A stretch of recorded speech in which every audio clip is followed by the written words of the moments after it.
आज हम बात करेंगे क्रिप्टो के दो इंपॉर्टेंट टेक्निकल कॉन्सेप्ट्स की, हार्ड फोक एंड सॉफ्ट फोक। अब ये फोक होता क्या है?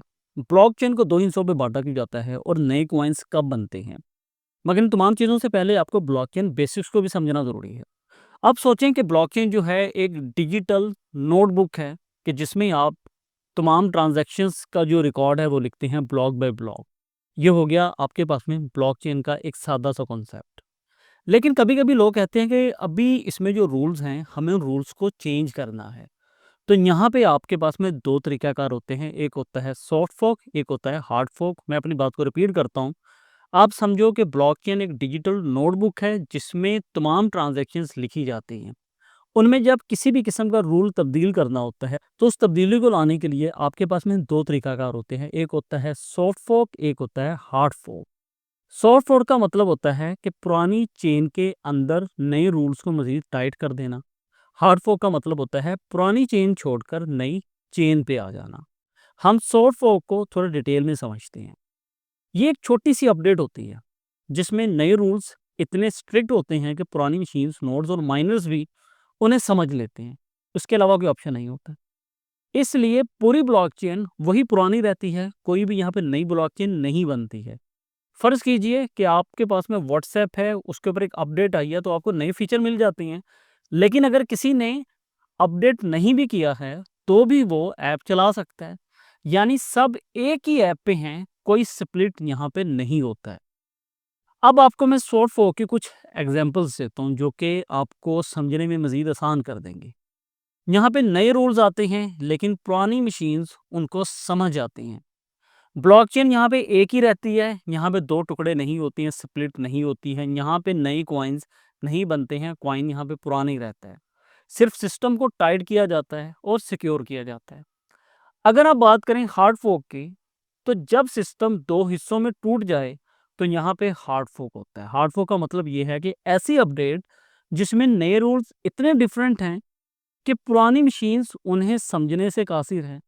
रिजल्ट क्या होता है कि नेटवर्क 2 हिस्सों में टूट जाता है, एक नई चेन बन जाती है और अक्सर एक नया कॉइन भी यहाँ पे एग्जिस्ट हो जाता है। आपको अगर बिटकॉइन कैश का पता हो, बिटकॉइन में ब्लॉक साइज 1 MB था, तो कुछ लोग चाहते थे कि भाई इसका जो ब्लॉक साइज है उसे 8 MB कर दिया जाए, सो दैट ट्रांजैक्शंस जो हैं जल्दी प्रोसेस हो सकें, ज़्यादा टाइम ना लगे। तो उन्होंने कहा कि ब्लॉक बड़ा कर दो, स्पीड बढ़ा दो। लेकिन कुछ लोग नहीं माने। यहाँ पे 2 ग्रुप बन गए। एक ग्रुप ने कहा कि 1 MB ब्लॉक ही ठीक है, ट्रांजैक्शन लेट होती है तो होने दो, और ये लोग बिटकॉइन के साथ में ही रहे। दूसरे लोगों ने कहा कि ब्लॉक साइज जो है 8 MB होना चाहिए, तो उन्होंने हार्ड फोक करके बिटकॉइन कैश बनवाया। अब जो बिटकॉइन कैश है वो इतना पॉपुलर नहीं हो सका, बिटकॉइन जो था वो पॉपुलर हो गया। बीटीसी सबसे ज़्यादा ट्रस्टेड कॉइन भी है। बीटीसी की पॉपुलैरिटी, एडॉप्शन और जो उसका ब्रांड पावर है सबसे ज़्यादा स्ट्रॉन्ग है। इन्वेस्टर्स, ट्रेडर्स एंड इंस्टीट्यूशंस ने भी बीटीसी को ओरिजिनल समझा। इसलिए ज़्यादा लोग पुरानी चेन, कौन सी पुरानी चेन? बिटकॉइन की, वहीं पे रहे। जो नई चेन बनी थी बीसीएच, बिटकॉइन कैश, वहाँ पे नहीं आए। कहने का मतलब ये कि ज़रूरी नहीं है कि हार्ड फोक होने के बाद तमाम के तमाम जो लोग हैं नई तब्दीली की तरफ जाएं। अगर वोट जो है उन्हें ज़्यादा नहीं मिलता है, तो लोग जो है पुरानी ब्लॉकचेन पे ही रहते हैं। आपको मैं इथेरियम और इथेरियम क्लासिक की एग्जांपल देता हूँ। 2016 में इथेरियम पे एक प्रोजेक्ट हुआ करता था डाओ के नेम से। उस डाओ में हैक हुआ और मिलियंस ऑफ इथेरियम, जो कि तकरीबन 3.2 मिलियंस बताया जाता है, चोरी हो गए। इथेरियम कम्युनिटी ने कहा कि भाई इस हैक को अनडू कर दो, मतलब ये कि अपनी ब्लॉकचेन में तब्दीली कर दो, हैक से पहले वाली स्टेट पे ब्लॉकचेन को ले चलो। तो उन्होंने क्या किया? हार्ड फोक का इस्तेमाल किया और हैक को कैंसिल यानी कि अनडू किया। इस नए सिस्टम का नाम बना ईटीएच या फिर इथेरियम। लेकिन कुछ लोग बोले कि भाई ब्लॉकचेन की जो हिस्ट्री है कभी भी बदलनी नहीं चाहिए, अगर हैक हुआ है तो रहने दो, चेंज मत करो।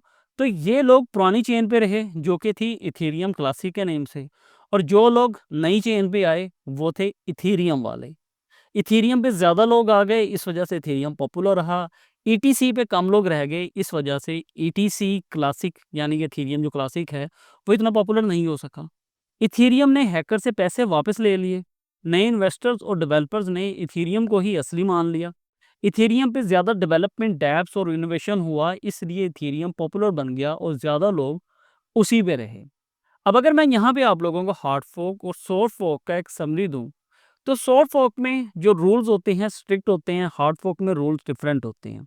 सॉफ्ट फोक में जो चेन होती है स्प्लिट नहीं होती है, हार्ड फोक में जो चेन होती है स्प्लिट हो जाती है।